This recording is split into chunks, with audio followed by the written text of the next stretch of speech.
दुनिया के इतिहास में ऐसा युद्ध न किसी ने कभी पढ़ा होगा और न किसी ने कभी सोचा होगा, जिसमें 28,000 फौज का सामना महज 500 लोगों के साथ हुआ था। और जीत किसकी होती है? उन 500 सूरमाओं की। नमस्कार दोस्तों, आज हम ऐसा इतिहास लेकर आए हैं जो विश्व की सबसे बड़ी ऐतिहासिक घटना है और जिसको लगातार दुश्मनों के द्वारा, ब्राह्मणवादियों के द्वारा छुपाया जा रहा है। कोरेगांव महाराष्ट्र प्रदेश के अंतर्गत पूना जनपद की शिरूर तहसील में पूना नगर रोड पर भीमा नदी के किनारे बसा हुआ एक छोटा सा गांव है। इस गांव को नदी के किनारे बसा होने के कारण ही इसको भीमा कोरेगांव कहते हैं। यहाँ पर पेशवाई ब्राह्मण शासकों का अमानवीय अत्याचार होता था। इनके शासन में अछूतों पर अमानवीय अत्याचार की बाढ़ थी। पेशवा ब्राह्मणों के शासन काल में यदि कोई सवर्ण हिंदू सड़क पर चल रहा हो तो वहां अछूत को चलने की आज्ञा नहीं होती थी, ताकि उसकी छाया से वह सवर्ण हिंदू भ्रष्ट न हो जाए। अछूत को अपनी कलाई या गले में निशान के तौर पर एक काला डोरा बांधना पड़ता था, ताकि हिंदू भूल से भी स्पर्श न कर बैठे।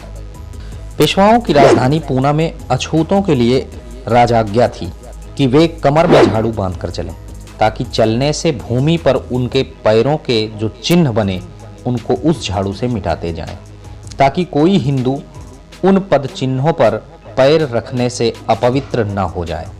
पूना में अछूतों को गले में मिट्टी की हांडी लटका कर चलना पड़ता था, ताकि उसको थूकना हो तो वो जमीन पर थूकने के बजाय उस मटके में थूके, क्योंकि भूमि पर थूकने से यदि उसके थूक से किसी सवर्ण हिंदू का पांव पड़ गया तो वह अपवित्र हो जाएगा। पेशवाओं के घोर अत्याचारों के कारण महारों में अंदर ही अंदर असंतोष व्याप्त था।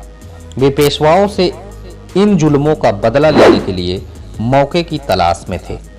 जब महारों का स्वाभिमान जागा तब पूना के आसपास के महार लोग पूना आकर अंग्रेजों की सेना में भर्ती हुए।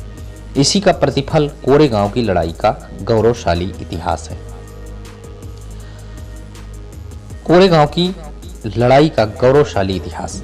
अंग्रेजों की बंबई नेटिव इन्फेंट्री महारों की जो पैदल सेना थी, फौज अपनी योजना के अनुसार 31 दिसंबर 1817 ईस्वी की रात को कैप्टन स्टानन शिरूर गांव से पूना के लिए अपनी फौज के साथ निकला। उस समय उनकी फौज 2nd बटालियन 1st रेजिमेंट में मात्र 500 महार सैनिक थे, 260 घुड़सवार और 25 तोप चालक थे। यह फौज 31 दिसंबर 1817 ईस्वी की रात में 25 मील पैदल चलकर दूसरे दिन प्रातः 8 बजे कोरेगांव भीमा नदी के एक किनारे जा पहुंची। 1 जनवरी सन 1818 ईस्वी को बंबई की नेटिव इन्फेंट्री फौज, जिसे पैदल सेना कहते थे, अंग्रेज कैप्टन स्टानन के नेतृत्व में नदी के एक तरफ थी। दूसरी तरफ बाजीराव द्वितीय की विशाल फौज, जो सेनापतियों राव बाजी और बापू गोखले के नेतृत्व में लगभग 28,000 सैनिकों के साथ, जिसमें 2,000 अरब सैनिक भी थे, सभी नदी के दूसरे किनारे पर काफी दूर दूर तक फैले हुए थे। 1 जनवरी सन 1818 को प्रातः 9:30 बजे युद्ध शुरू हुआ। भूखे थके महार अपने सम्मान के लिए बिजली की गति से लड़े। अपनी वीरता और बुद्धि बल से करो या मरो का संकल्प के साथ समय समय पर व्यूह रचना बदलकर बड़ी कड़ाई के साथ उन्होंने पेशवा सेना का मुकाबला किया। युद्ध चल रहा था। कैप्टन स्टानन ने पेशवाओं की विशाल सेना को देखते हुए अपनी सेना को पीछे हटने के लिए कहा। महार सेना ने अपने कैप्टन के आदेश की कठोर शब्दों में भर्त्सना करते हुए, हमारी सेना पेशवाओं या ब्राह्मणों से लड़कर ही मरेगी, किंतु उनके सामने आत्मसमर्पण नहीं करेगी, ना ही पीछे हटेगी। हम पेशवाओं को पराजित किए बिना यहाँ से नहीं हटेंगे। यह महारों का आपसे वादा है। महार सेना अल्पमत में होते हुए भी पेशवा सैनिकों पर टूट पड़े। तबाही मच गई। लड़ाई निर्णायक मोड़ पर थी।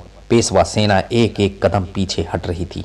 लगभग शाम 6 बजे महार सैनिक नदी के दूसरे किनारे पेशवाओं को खदेड़ते खदेड़ते पहुंच गए और पेशवा फौज लगभग 9 बजे मैदान छोड़कर भागने लगी। इस लड़ाई में मुख्य सेनापति रावबाजी भी मैदान छोड़कर भाग गया, परंतु दूसरा सेनापति बापू गोखले को भी मैदान छोड़कर भागते हुए को महारों ने पकड़कर मार गिराया। इस प्रकार लड़ाई एक दिन और उसी रात लगभग 9:30 बजे लगातार 12 घंटे तक लड़ी गई।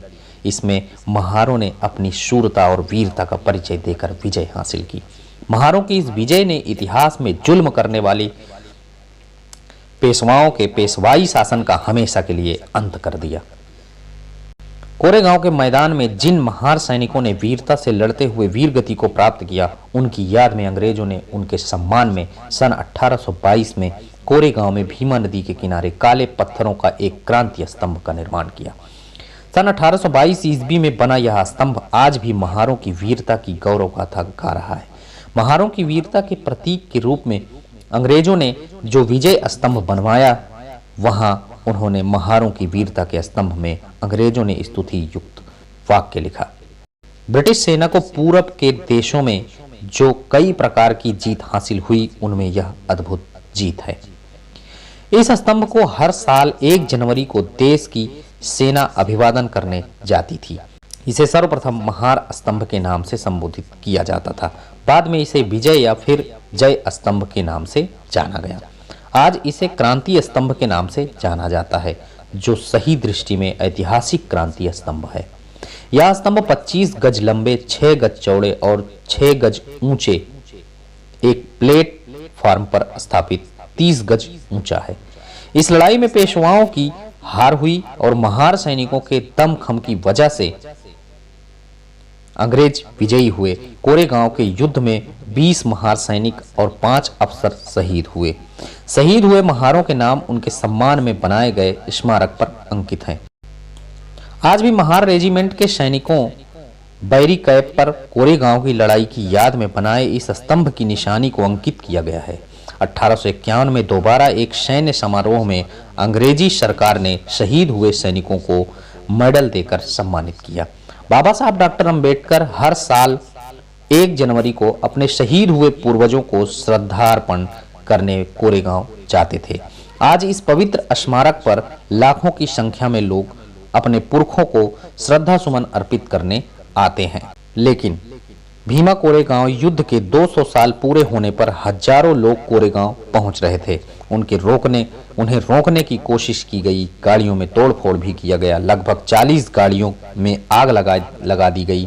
इसके अलावा कोरेगांव शौर्य पर बनी film 500 battle of Koregaon film को बने 4 साल हो गए, लेकिन 4 साल से इसे रिलीज नहीं होने दिया जा रहा। आखिर कौन सा डर है? यही डर है ना कि फिल्म रिलीज हुई तो चाशनी में लिपटा हुआ पेशवाई वीरता का झूठा इतिहास बेनकाब हो जाएगा और साथ ही इनके अमानवीय अत्याचारों का इतिहास और उसके खिलाफ हुई ये निर्णायक लड़ाई कहीं फिर से अछूतों के सोए जमीर को जिंदा न कर दे। लेकिन कब तक सोए रहेंगे?